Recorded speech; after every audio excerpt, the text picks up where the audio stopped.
신랑 친구 들러리의 기쁨이라는 제목으로 오늘 말씀을 살펴보겠습니다.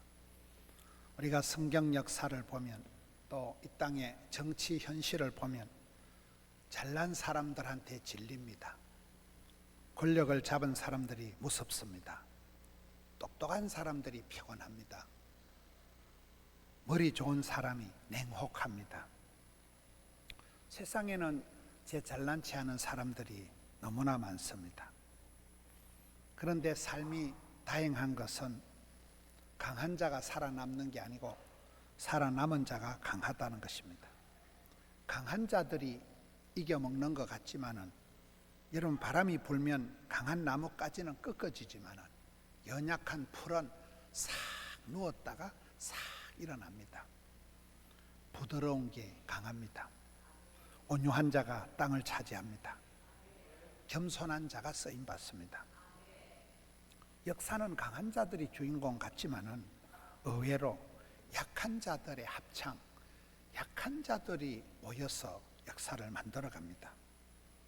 티끌모아 태산이 되는 것이고 개미 군단이 강합니다.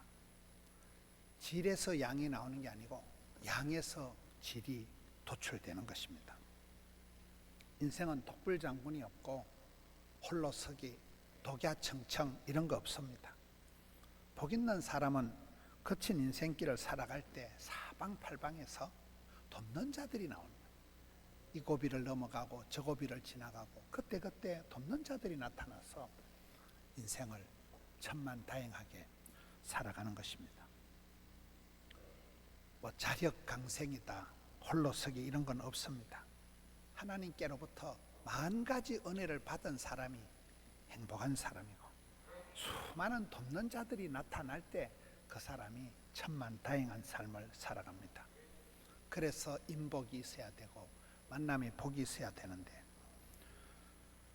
여러분 성경을 보면 시편 기자는 나의 도움이 어디서 올까? 나의 도움이 천지를 지으신 하나님께로부터 온다는 거예요. 눈에 보이는 사람, 힘 있는 사람, 돈 있는 사람이 나의 도움이 되는 것 같지만 그게 아니고 큰 복은 하나님이 주시고 쫓겨난 복은 사람이 오두방정 떨어 챙긴다고 야고보서 1장 17절에 각양 좋은 은사와 온전한 선물은 위로부터 빛들의 아버지께로부터 내려온다는 거예요.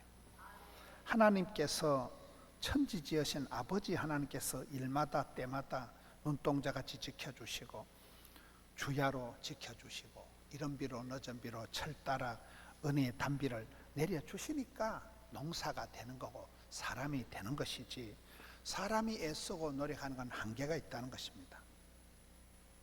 덕이 안 되면 독이 되는 세상입니다. 사람이 큰 덕을 세우는 쪽으로 살아가야지 이권을 밝히고 그런 사람은 결국 세상을 추하게 만들고 맙니다. 그래서 세월이 지나갈수록 이유보다 여유를 가져라. 완벽하게 살기보다는 너그러운 삶을 살아라. 자신에 대해서 독해지고 강해져야 훌륭한 사람이 되는 게 아니래요. 자신에 대해서 너그러워질 때에 이 강박관념, 신경쇠약, 노이로제, 정신적인 고통에서 치유가 온답니다. 여러분, 하나님께서 최초의 가정을 만드실 때도 돕는 배필을 지으리라. 바라는 배필을 바라고 기대하고 욕심을 부리면 맨날 실망한다는 거예요. 바라는 배필을 하지 말고 돕는 배필을 지은 것이 하나님이 가정을 만드신 목적이라는 거예요. 여러분, 여기서 돕는다는 것은 무슨 액세서리 같은 보조 기능 같은 열등한 개념이 아니고 나의 도움이 어디서 올까 할 때 천지 지으신 하나님께서 하시는 역할을 도움이라는 거예요. 돕는다는 거예요. 굉장히 적극적인 개념입니다. 여러분, 건강한 사람이 아픈 사람을 간호합니다. 여러분, 부자가 가난한 사람을 도와줄 수가 있습니다. 돕는다는 개념이 얼마나 적극적인 개념이냐. 주는 자가 복이 있고 섬기는 자가 큰 자가 되고 베푸는 자가 부자인 것입니다.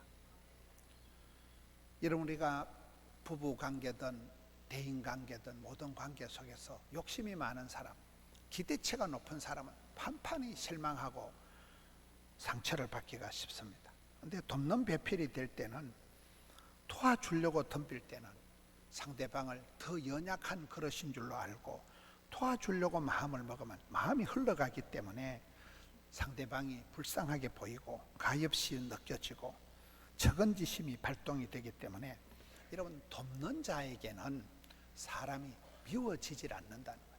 불쌍하니까, 내가 도와주고 싶은 마음이 불일듯 일어나니까 인간관계가 따뜻해지는 것입니다. 예수님은 십자가에 돌아가시기 전에 결정적인 순간에 겟세마네 동산에 마지막 기도하실 때 보면, 내 원대로 마옵시고 아버지 뜻대로 하옵소서. 개인적인 그런 소원이 아닙니다. 하나님 뜻대로, 아버지 뜻대로, 내 소원대로가 아니고, 내 원대로가 아니고 아버지 뜻대로 해달라는 기도를 합니다. 주기도문도 뜻이 하늘에서 이룬 것 같이 땅에서도 이루어지이다. 그래서 믿음이 자라면 사람이 고집불통이 되는 게 아니에요. 믿음이 자라면 하나님 뜻에 철저히 순종하는 사람이 됩니다. 순종이 제사보다 낫다, 순종이 실력이다, 그렇습니다. 내 고집을 밀어붙이고 관철시키는 게 아니라 아버지 하나님 뜻에 절대 순종하는 거예요. 절거히 기꺼이 자원하는 마음으로 그대로 엎드리는 게, 납작 엎드리는 게, 이게 순종입니다. 성령 하나님은 우리가 마땅히 빌 바를 알지 못할 때 나를 위해서 친히 단식을 하시면서 간구하신다, 중보하신다, 보혜사, 위로자가 되신다, 대언하신다, 변호하신다, 나를 위해서 도우미 역할을 자처하는 분이 성령 하나님이시라는 거예요. 여러분, 교회 안에서도 보면 자기 의를 내세우고 자기 자랑에 빠져있는 사람들이 많아요. 원불교인, 원망, 불평, 핑계, 이유, 교만에 빠지면 사람이 추해집니다. 열심히 턱심인 사람들이 더 그래요. 내 아니면 안 된다 이래 생각하는 사람들은 자기 의에 빠지고 맙니다. 그런데 성령의 역사, 악령의 역사를 보면 성령님은 하나 되게 하시는 겁니다. 성령님은 싸매고 하나 되게 하시는 분이다. 성령이 하나 되게 하시는 것을 힘써 지키라, 이게 성경의 가르침입니다. 악령은 분리하고 갈라치기 하는 게 악령의 역사예요. 여러분, 성령이 임하시면 예수님을 높이지만 악령이 임하면 지자랑을 하게 됩니다. 성령의 9가지 열매가 맺히면 사랑과 희락과 화평과 온유와 양성과 충성과 이렇게 됩니다. 사랑을 하면 예뻐지죠. 희락, 기쁠 희자 즐거울 낙자, 기쁨이가 샘솟듯 은사를 부릴 듯 청춘을 독수리 날개처럼 굉장한 다이나믹한 삶을 살아간다는 거예요. 성령의 역사. 악령이 역사하면, 여러분, 창세기 보면 악령은, 사탄 마귀는 뱀으로 나타나는데, 뱀은 냉혈동물입니다. 마귀가 역사하면 싸해집니다. 차갑게 됩니다. 여러분, 요한복음 10장에 도둑은 와서 빼앗고 죽이고 멸망시키는 게 전공이기 때문에 성령은 우리를 살리고 위로하고 보듬어 가지만 악령은 해코지하는 게, 사탄 마귀 귀신의 결론은 사람을 해코지하는 역할이라는 거예요. 우리가 성경을 보면 성부 하나님, 성자 예수님, 성령 하나님은 삼위일체 사랑이 되어서 어쨌든 우리를 살리려고, 우리를 구원하시려고, 우리를 살리는데 도우미 역할을 하시는 삼위 하나님이라는 겁니다. 다윗을 봅시다. 다윗이 10년 동안 피난사연을 다니고 온갖 배신을 당하고 사울왕이 죽이려고 추적 60번을 하고, 다윗이 아들한테 배신을 당해가지고 왕궁에서 쫓겨나고 머리를 풀어헤치고 맨발로 야반 도주할 때 봅시다. 그때 시므이라는 사람이 나타나서 흙을 뿌리면서 이 빌어먹을 놈아 꺼져라 꺼져라 온갖 저주를, 악담을 퍼부을 때 다윗이 눈도 깜짝 안 합니다. 옆에 있는 장군들이 각하 하명하시면 건너가서 능지처참을 하겠다 하니까 냅둬라, 내 몸에서나 내 아들도 내 등에 칼을 꼽는 이 세상에서 시므이가 나하고 무슨 상관이 있느냐, 가만두라는 거예요. 하나님이 오늘의 내 서럽고 원통한 형편을 신원하시면 하나님이 회복시켜 주셔야 되지, 내가 뭐 네 한 주먹 내 한 주먹 이럴 일이 없다는 거예요. 자기 자신을 온갖 모욕과 멸시와 명예를 훼손하는 그런 개인적인 심어에 대해서는 눈도 깜짝 안 하고 편안하던 다윗이 골리앗이 나타나서 하나님 이름을 모욕할 때, 하나님의 영광을 가릴 때는 이 할례 없는 자식이 어분을 가지고 어찌 내가 이유가 없습니까? 떨치고 일어나서 돌멩이를 가지고 그 골리앗을 쳐 죽입니다. 다시 내 자신에 대한 공격, 내 자신에 대한 인신 공격은 조연했지만 하나님의 영광을 가리는 하나님의 이름에 대신을 내는 건 죽여버린다는 거예요. 이게 여러분 다윗의 그 중심, 자존심이 아니라 주존심을 가지고 살아가는 그 중심을 하나님 보시고 이새의 아들 다윗을 만나니까 참 이쁘다, 내 마음에 쏙 든다, 하나님 마음에 합한 자다, 그렇게 얘기하는 것입니다. 많은 사람들은 자기 신상, 자기 이름에 민감합니다. 그러나 하나님의 이름에, 하나님의 영광에 민감한 사람이 드뭅니다. 개인적인 자존심, 이기심보다 먼저 그의 나라와 그의 의를 구하는 게 의인들의 모습이라는 거예요. 구약 성경의 갈렙과 여호수아를 봅시다. 여러분, 갈렙이 먼저예요. 갈렙과 여호수아 이렇게 나옵니다. 출애굽 도상에서 유일하게 살아남은 사람이 갈렙과 여호수아 두 사람만 살아남고 다 광야에서 죽었습니다. 그러니까 상당히 기득권을 부릴 수가 있습니다. 하나님께서 이 말한 대로 되겠다, 그게 갈렙에 대한 말씀이에요. 그렇게 성경에 특별한 은총을 입은 기득권을 가진 사람이 갈렙인데, 갈렙이 등 따시고 배부르고 대통령은 여호수아 자네가 하라, 다 양보하고, 나는 내가 나이가 85세인데 험한 산지를 내게 달라. 산지를 공격하는 특공대 대장으로 85세 영감님이 자원하는데 선뜻 나서는 사람이 갈렙입니다. 너무나 멋있잖아요. 여러분, 시편 92편의 의인은 종려나무 같이 똑바로 자라고 백향목같이 번성하는데 늙어 빠져도 진액이 마르지 않고, 늙어도 골다공증이 안 오고, 고목나무에도 꽃이 핀다는 거예요. 푸르고 청청하다는 거예요. 노익장을 과시하는 거예요. 여러분, 노탐이 더 무섭다. 나이가 들어갈수록 사람이 욕심 부리기가 쉬운데, 갈렙은 좋은 거는 친구야, 여호수아 자네가 다 하게, 나는 험한 거, 나쁜 건 내가 하겠다는, 이게 여러분 갈렙의 멋진 모습입니다. 저는 제가 전도사로 말하면 40년이 되지만, 제가 담임 목사로 포동교회 부임한 지가 25년이 지났는데, 제가 우리 교회 담임 목사로 부임해서 첫 설교를 갈렙에 대한 설교를 했어요. 나도 갈렙처럼 살고 싶어.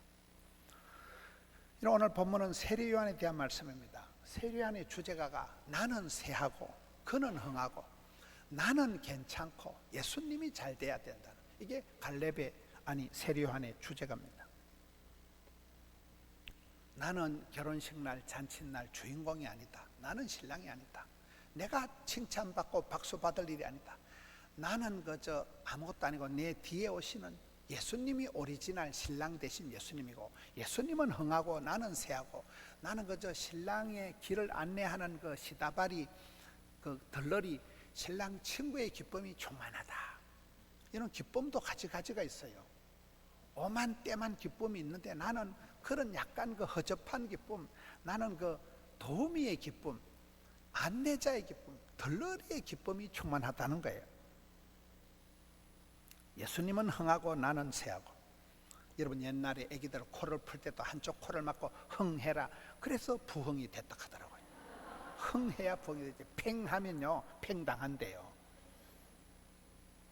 세례요한은 광야에 외치는 자 외마디 소리로 너무나 심플 라이프하게, 그렇게 들판에서 요새 말로 하면 자연인으로 살아갔지만은 뭐 뜰 것도 없고 쫄 것도 없고, 뭐 먹는 거 입는 거 아무 관심이 없는 거예요. 오직 예수님이 흥하고 나는 관계없다, 나는 관심 없다.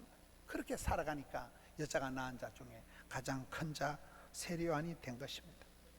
사람을 만날 때마다 회개하라, 천국이 가까운 날이라, 회개의 복음을 선포하면서 많은 사람을 하나님께 돌아오게 한 전도왕이 세례요한입니다. 그는 오직 주님이 오시는 길을 평탄하게 준비한 그 일에만 쓰임받았지, 자기의 신상에 대해서는 초연하게 살아간 여자가 낳은 자 중에 가장 큰 자가 세례요한인 것입니다. 구약 성경에 기구한 팔자에 나오미와 룻이라는 두 여인이 있습니다. 나오미라는 여자가 신랑을 따라 객지에 사업차 갔다가 쫄딱 망합니다. 객지에 가서, 그때는 다른 지방에 이사를 간다는 것은 종교를 바꾼다는 거라. 이스라엘 땅은 예루살렘에서는 하나님을 경배하지만 모압 땅에 가면 그 나라의 우상을 섬겨야 되는 거예요. 그렇게 먹고 산다고 돈독이 올라가지고 신앙도 다 저버리고 객지에 나가서 살다가 폐가 망신하고 그 신랑이 죽고 두 아들놈이 죽고 과부가 되는 게 나옴입니다. 그 집의 며느리가 룻입니다. 뭐 그 여자도 별반 다르게 태생적으로 이방인이야. 사람 취급 못 받던 이방 여자가 와가지고 결혼 10년 차에 신랑이 죽고 자식도 없고 재산도 없고 추억도 없고 완전히 청산과부가 되었는데, 이 며느리가 시어머니를 볼 때, 시어머니는 신랑 따라오는 그 마음은 있었지만 신앙을 저버리지 않고 신앙생활을 하니까 시어머니가 믿는 하나님이 나의 하나님이 되시겠다.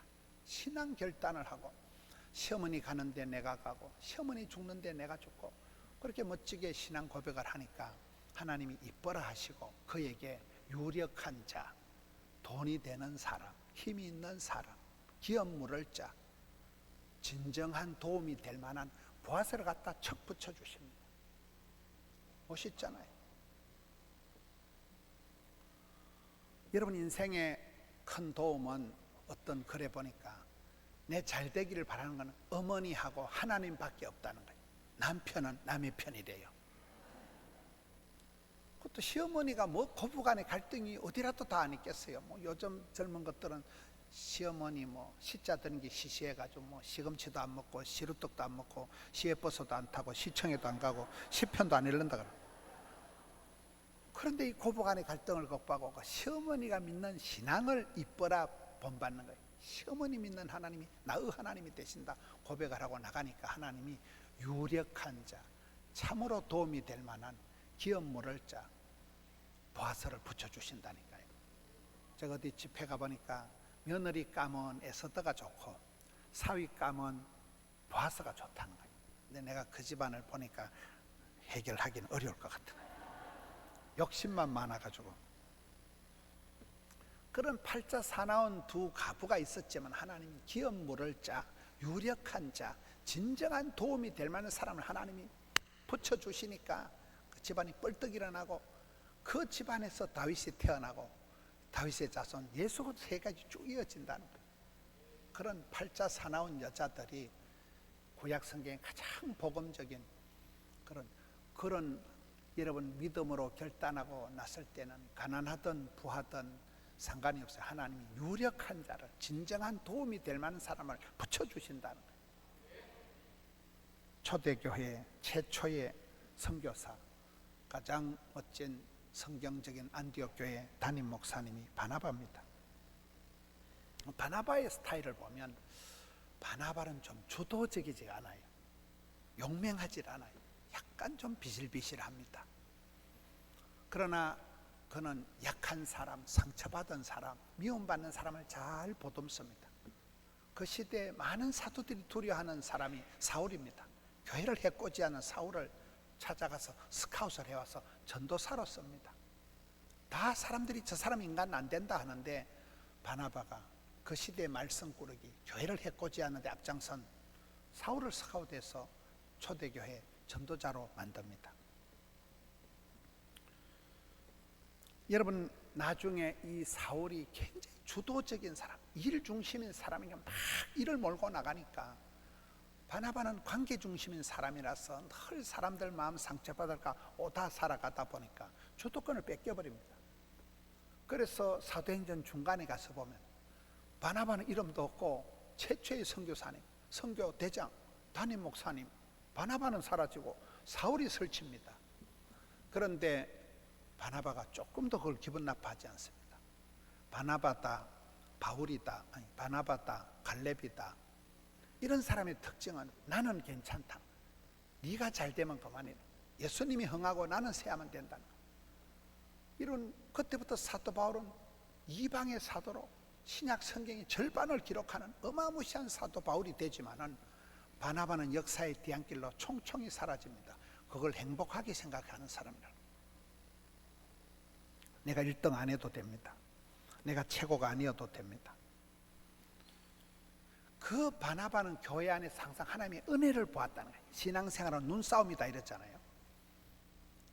이런 교회 와서도 꼬잡한 거, 뭐 안 좋은 거, 나쁜 거, 그런 것만 보는 거는 원래 개눈가리에는 뭐밖에 안 보인다는 말이 있어요. 근데 바나바는 온갖 안 좋은 게 있어도 그건 눈에 안 들어오고 하나님의 은혜의 손길, 은혜의 터치, 그것만 눈에 보이는 거예요. 그러니 바나바가 성령 충만한 사람, 착한 사람, 믿음 충만한 사람이 되어서 그 바나바 때문에 사도 바울이 만들어지고, 그 바나바 때문에 최초의 안디옥 교회가 최초의 선교 사역을 성공적으로 해내는 것입니다. 바나바가 없는 사도 바울은 없어요. 그 바나바의 넉넉한 인품과 영성에서 초대교회가 아름답게 자라가는 것입니다.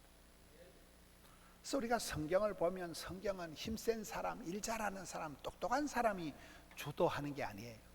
약간 세컨드 리더십, 돕는 자들, 조연들의 역할들이 굉장히 중요하다.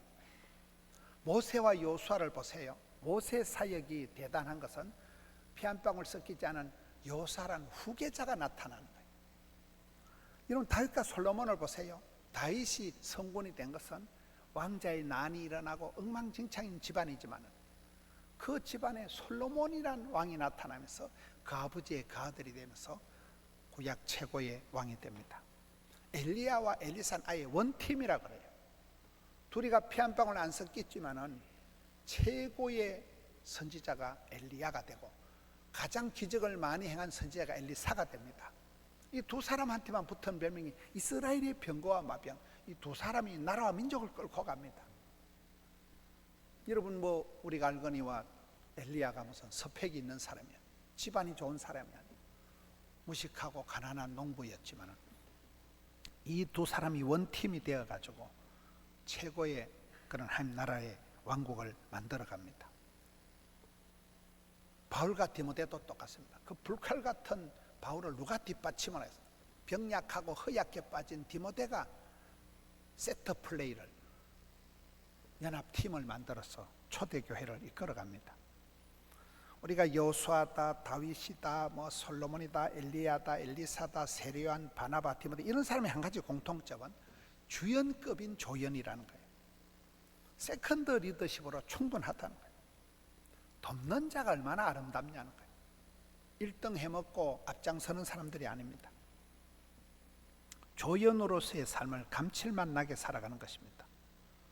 여러분 우리가 조선 왕조 실록이다 이래 보면요, 고려 왕조를 묵사발을 만들어 버립니다. 우리나라는 대통령이 되면 앞에 대통령을 반드시 감옥에 집어넣습니다. 우리나라 정치를 관심이 없는 모양인데 그게 민족의 비극이에요. 역사가 끊임없이 막힘없이 중단 없이 이어져야 되는데 아브라함, 이삭, 야곱, 요셉 4대 신약 성경에 외할머니 로이스, 어머니 유닉의 그 손자 디모데까지 이어져야 되는데 안 되는 집안은 다 단절이 된다. 아버지 따로 아들 따로 끊어진다. 되는 집안에는 이게 끊어질 듯 아슬아슬 위태위태하지만은 도도히 이어진다는 거예요. 조연들에 의해서, 세컨드들에 의해서, 둘째에 의해서 되는 거예요.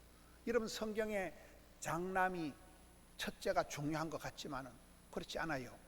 히브리서 11장의 믿음의 영웅들의 넘버원은 장남 가인이 아니라 세컨드 아벨입니다. 야곱의 축복의 주인공은 장남 에서가 아니에요. 세컨드 둘째 아들 야곱입니다. 모세는 셋째 아들에 불과합니다. 하나님은 이 시대에 잘난 것들을 통해서 역사하시는 게 아니라니까요.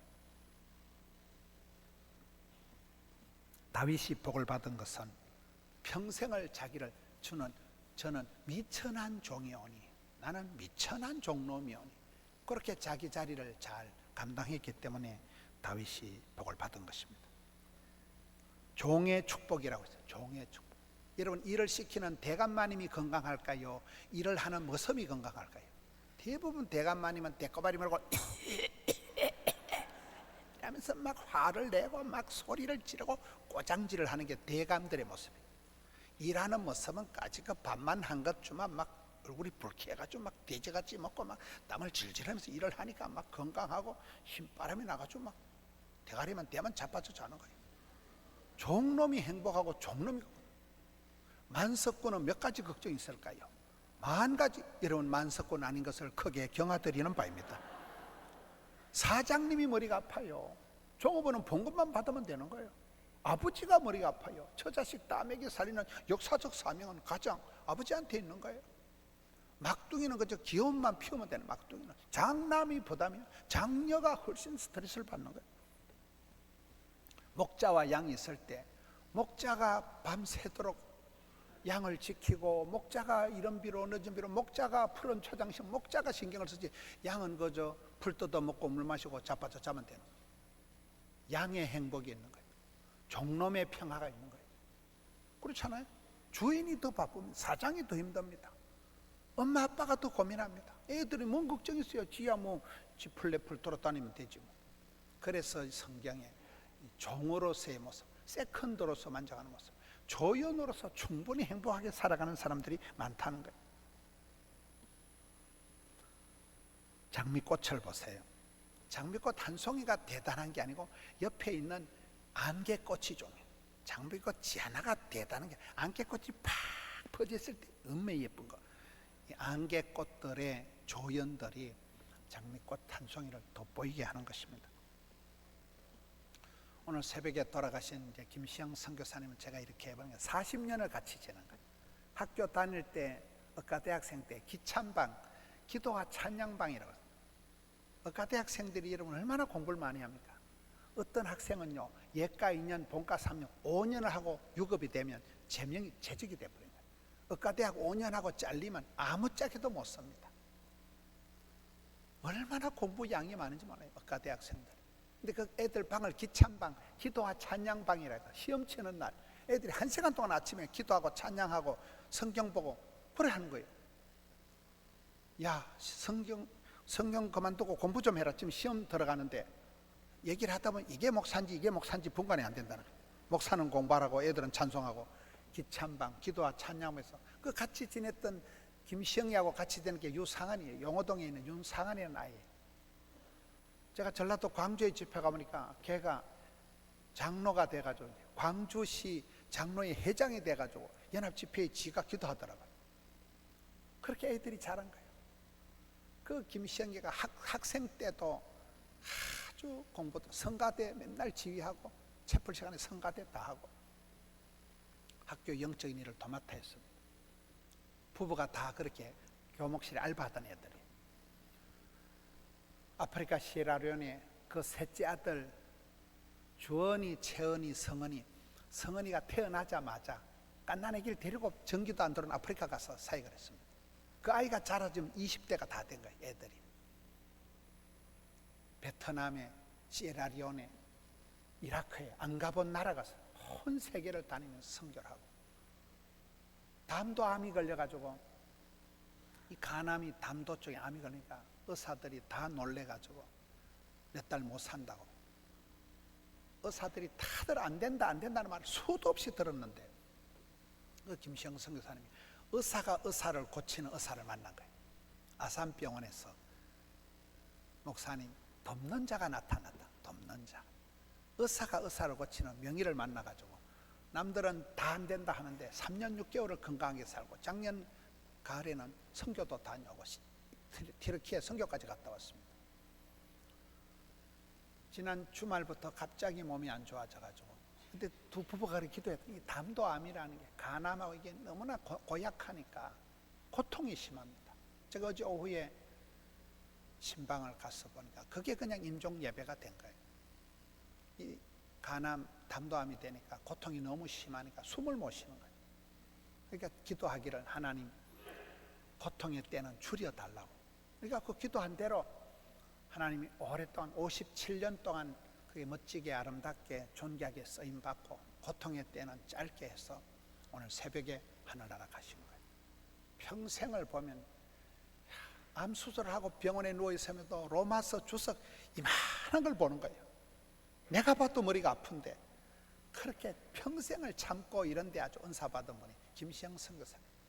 오지만 다니면서 그렇게 선교를 많이 하고, 항상 학교에서나 선교에서나 항상 그런 돕는 자 역할을, 집안을 다 일으키고 선교지를 다 해서 전기도 안 들어오는 데 들어가가지고 애들 갓난애기들 데려가서 걔들이 20대가 되도록 그렇게 살아갑니다. 그 김성 성사 하는 말이, 목사님요, 하나님이 돕는 자를 세워주시네.